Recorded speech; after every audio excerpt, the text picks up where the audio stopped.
Alors, vous n'êtes pas sans savoir que cette nuit, les États-Unis ont frappé l'Iran, notamment les installations nucléaires, enfin pour produire des bombes nucléaires plutôt.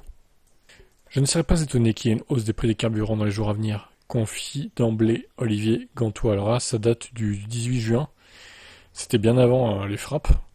Les prix pourraient augmenter de quelques centimes, disons 4 à 5 centimes par litre. Certaines stations-service pourraient même déjà avoir ajusté leurs tarifs à la hausse. Cette augmentation soudaine s'explique principalement par les tensions au Moyen-Orient. Les frappes aériennes sur l'Iran, déclenchées dans la nuit du 12 au 13 juin, ont provoqué une réaction immédiate sur les marchés pétroliers. Les exportations des barils n'ont pas baissé en Iran, pourtant le cours a grimpé en flèche. C'est parce que les marchés pétroliers ont cette habitude de réagir instantanément avant que les conséquences d'un événement se produisent. Les marchés ont donc déjà intégré un surcoût au cas où l'offre du Moyen-Orient se réduirait. Le cours du baril de pétrole a bondi de 10 dollars en quelques heures seulement, passant de 65 à 75.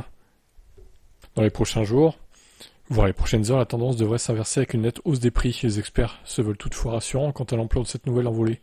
Je ne vois pas de raison pour que les prix augmentent davantage. Il n'y a pas de raison pour qu'ils refluent non plus d'ailleurs. Alors justement, le fameux détroit d'Ormuz, ils en parlent après. Eh bien, il y a une news sur ça qui est tombée aujourd'hui.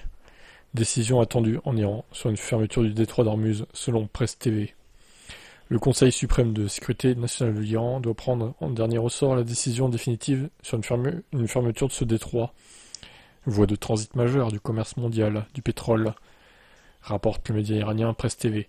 Selon ce média, le Parlement iranien aurait approuvé cette décision après les frappes américaines contre ces installations nucléaires iraniennes. Environ 20% du commerce mondial de pétrole et de gaz transite par ce détroit, entre l'océan Indien et le Golfe. Voilà. Tout ça pour dire que, à quelques jours des premiers départs en vacances, une hausse de prix du carburant serait très malvenue pour les automobilistes qui n'ont pas de voiture électrique. Je ne peux que d'ailleurs vous inciter à en prendre une, clairement, parce que là, on n'est pas du tout dépendant du coût de l'énergie pétrolière, du moins, et si on a des panneaux solaires, vu que c'est en été, là, on recharge gratos, en fait. Évidemment, ça dépend combien vous avez de panneaux, c'est sûr, mais il y a tellement de soleil en ce moment, les jours sont tellement longs, que tu peux recharger quasiment gratuitement ta voiture. Et vous n'êtes pas tributaire de la hausse à la pompe. Et ça, c'est super, franchement. Mais je sens que ça va augmenter, hein. Surtout s'ils ferment ce détroit, là, ça va foutre un énorme coup de massue aux exportations de pétrole. Et à mon avis, les hausses, ils parlent de 4-5 centimes, et ça va être plus, hein. Pour moi, il y a des gens qui vont d'ailleurs se ruer à la pompe de peur d'une pénurie. Ils vont anticiper la fameuse pénurie, ce qui va d'ailleurs produire la pénurie, comme à chaque fois. Et puis voilà, ça va être un chaos, un bordel pas possible. Il y aura des stations, il n'y aura plus d'essence, et les prix vont augmenter automatiquement. Voilà ma prédiction. Qu'est-ce que vous en pensez, vous ?